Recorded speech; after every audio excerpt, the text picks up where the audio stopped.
Hello friends, मेरा नाम है कीर्ति और आपका स्वागत है मेरे YouTube channel biology by Kirti ma'am में। इस चैनल पे मैं आपकी मदद करूंगी आपके बायोलॉजी से रिलेटेड सारे कन्फ्यूज़न दूर करने में और अपने वीडियोस के माध्यम से आपको बायोलॉजी के सारे टॉपिक क्लियर करने में। तो चलिए बिना समय गवाए सीधे चलते हैं आज के अपने टॉपिक पे।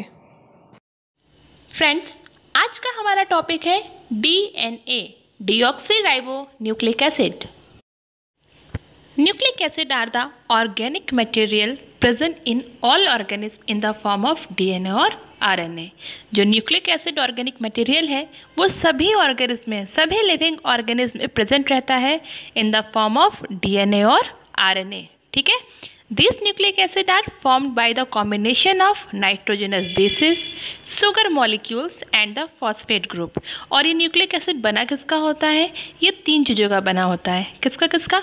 नाइट्रोजनस बेस का, सुगर्स मॉलिक्यूल का और फॉस्फेट ग्रुप्स का। ठीक है, तो नाइट्रोजनस बेस, सुगर मॉलिक्यूल्स और फॉस्फेट ग्रुप मिलकर किसका? न्यूक्लिक एसिड का फॉर्मेशन करते हैं। What is DNA? DNA is a group of molecules that is responsible for carrying and transmitting the hereditary materials or a genetic instructions from parent to offsprings. DNA क्या है? अभी तक आपने नाम सुना होगा DNA का, सीरियल्स वगैरह में बहुत देखा होगा DNA नहीं मैच करता है। तो DNA होता क्या है, आइए जानते हैं। DNA is a group of molecules. DNA molecule का वो ग्रुप है जो रिस्पॉन्सिबल होता है किसके लिए?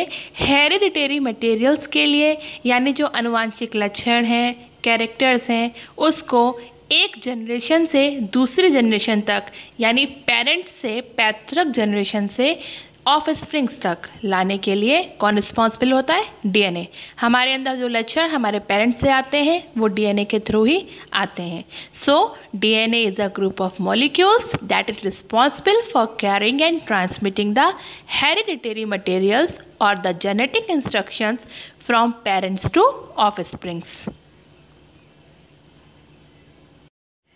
Discovery of DNA.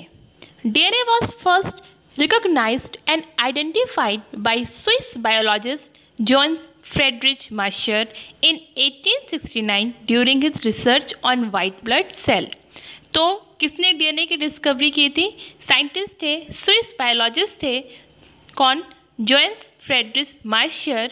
इन्होंने 1869 में DNA की डिस्कवरी की थी जब ये वाइट ब्लड सेल्स पे रिसर्च कर रहे थे। ओके, उसके बाद the double helix structure of DNA molecule was later discovered through the experimental data by James Watson and Francis Crick. Okay, तो दो साइंटिस्ट थे, वॉटसन एंड क्रिक, जिसके बारे में आप बहुत पढ़ेंगे। ओके, इन्होंने एक मॉडल भी दिया था DNA के स्ट्रक्चर के लिए, बहुत ज़्यादा प्रचलन में वही मॉडल है। तो वॉटसन और क्रिक थे, James Watson and Francis Crick. इन्होंने ही क्या किया था? DNA का डबल हेलिक्स स्ट्रक्चर दिया था। Structure of DNA. The DNA structure is like a twisted ladder. This structure is described as a double helix. Okay, scientist थे वॉटसन एंड क्रिक, हम लोग ने पहले भी पढ़ा था। उन्होंने ही ये स्ट्रक्चर का पूरा वर्णन किया था। उन्होंने बताया था जो DNA होता है वो एक ट्विस्टेड लैडर की तरह होता है और ये एक डबल हेलिकल स्ट्रक्चर है। अगर आप डायग्राम देखेंगे तो आप देखेंगे दोहरी कला द्वारा बना होता है और ये एक लैडर होती है और उसको हल्का सा ट्विस्ट कर दीजिए आप, इस तरह का स्ट्रक्चर होता है। The DNA molecule is composed of unit called nucleotide. DNA बहुत सारे यूनिट्स का बना होता है जिन्हें हम कहते हैं nucleotide. And each nucleotide is composed of 3 different component. और ये न्यूक्लियोटाइड किसके बने होते हैं? ये न्यूक्लियोटाइड 3 कंपोनेंट से बने होते हैं। किससे? Sugar, phosphate and nitrogenous base. Okay, तो जो नाइट्रोजन बेस होते हैं, नाइट्रोजनस बेस भी बोलते हैं उसके, और सुगर के और फॉस्फेट ग्रुप्स के। Okay, The sugar and phosphate groups link the nucleotides together to form each strand of DNA.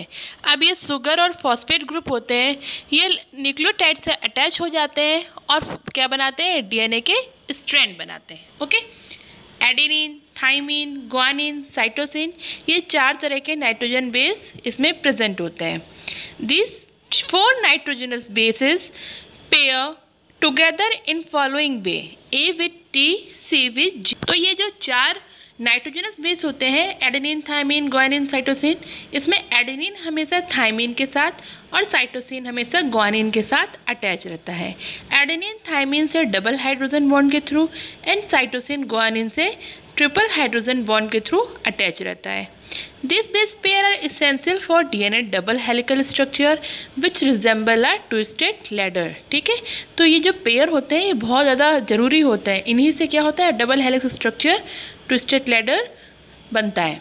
The order of nitrogenous base determines the genetic code और द डीएनए इंस्ट्रक्शंस। और यही जो ATCG हैं, adenine, thymine, cytosine, guanine, ये जिस क्रम में लगे होते हैं वही मतलब हमारा जेनेटिक ऑर्डर बनाता है, सब में ये अलग अलग होता है। Okay, now components of DNA structure. Among the 3 components of DNA structure, sugar is the one which forms the backbone of DNA molecule। ठीक है, तो ये जो तीनों कंपोनेंट्स होते हैं इसमें जो शुगर होता है वो DNA मॉलिक्यूल की बैकबोन बनाता है, इसको हम डीऑक्सीराइबोस कहते हैं। It is also called deoxyribose. The nitrogenous bases of opposite strand form hydrogen bond forming a ladder like structure. और जो नाइट्रोजनस बेस होते हैं जो आपका ये हेलिक्स स्ट्रक्चर है वो इसी के थ्रू बना होता है। ठीक है, लेडर में ये अलग अलग लगे होते हैं, एक अलग पेयर में, एक अलग डंडे में लगा होता है, एक अलग डंडे में लगा होता है, अलग अलग स्ट्रैंड में लगा होता है और आपस में इनमें क्या होते हैं हाइड्रोजन बॉन्ड बनते हैं। जैसे अगर एक स्ट्रैंड में ए है, एडेनिन है, तो दूसरे स्ट्रैंड में थायमीन होगा और उनके मिड में क्या होगा hydrogen bond. Okay,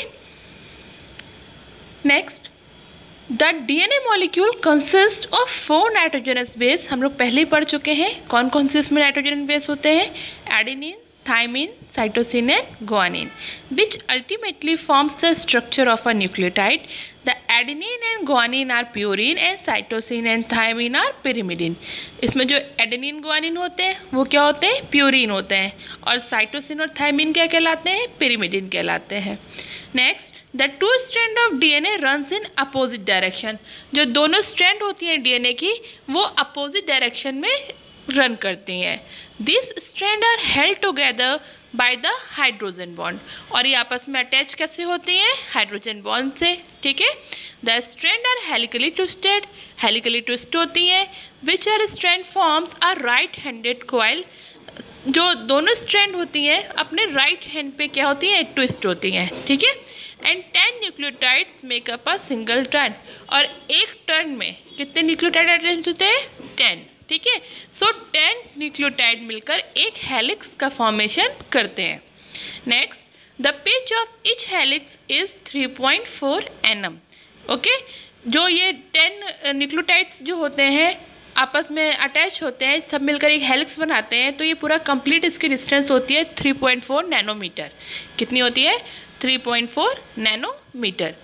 hence the distance between 2 consecutive base pair hydrogen bond base of the opposite strand is 0.34।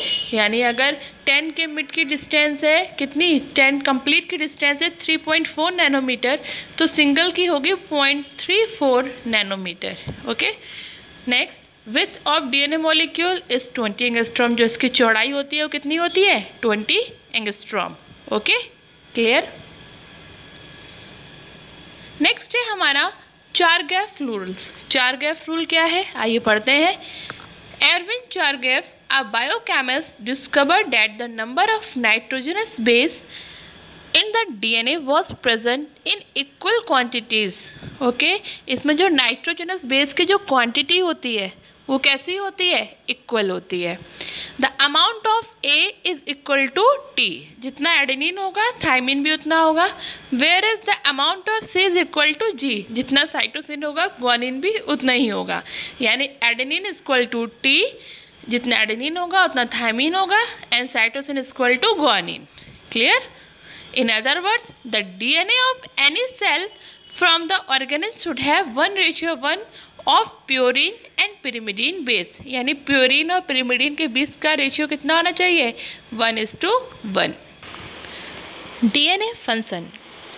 First, DNA is a genetic material which carries all the hereditary information from one generation to another. DNA क्या है? एक genetic material है। इसी के through सारी hereditary informations एक generation से दूसरे जनरेशन तक आती हैं। इट हेल्प्स इन ट्रांसक्रिप्शन, प्रतिलिपिकरण में ये हेल्प करता है। It help in maintaining cellular metabolism, body में जो सेलुलर मेटाबॉलिज्म है उसको मेंटेन करने में डीएनए हेल्प करता है। DNA fingerprinting helps in different ways like to recognise culprit in murder and rape etcetera. Okay, DNA fingerprinting बहुत ज़्यादा इंपॉर्टेंट है। आजकल डीएनए फिंगरप्रिंटिंग का बहुत ज़्यादा महत्व हो गया है। मर्डर, रेप एक्सेट्रा में डीएनए फिंगरप्रिंटिंग के द्वारा ईजिली हम लोग कल्प्रिट यानी कि जो मर्डरर है या रेपिस्ट है यानी जो अपराधी है उसको पकड़ा जा सकता है। Gene therapy can be done by DNA replication, gene therapy भी की जाती है डीएनए को रेप्लिकेट करके। Okay, types of DNA, there are 3 different types of DNA, A DNA, B DNA and Z DNA.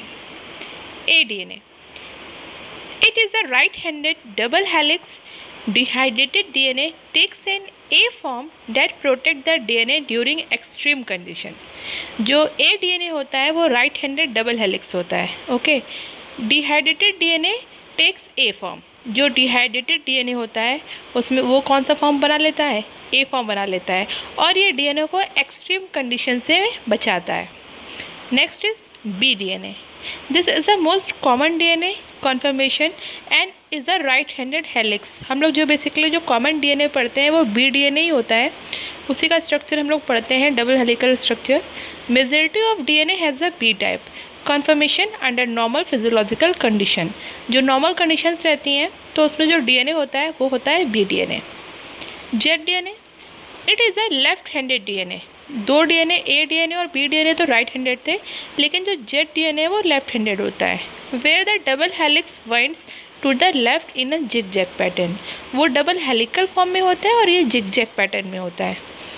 It was discovered by Andrus Bang and Alexander Rich, ये Andrus Bang and Alexander Rich ने इसकी discovery की थी। It is found ahead of the start site of a gene and hence is believed to play some role in the gene regulation।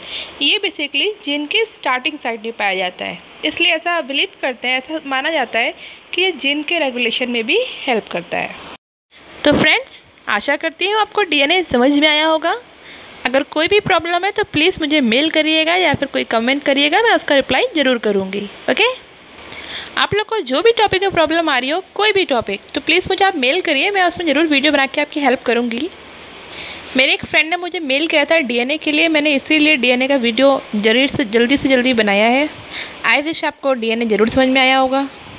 चलिए मिलते हैं जल्दी ही अपने एक नेक्स्ट वीडियो में, तब तक के लिए stay home, stay safe, take care, bye bye.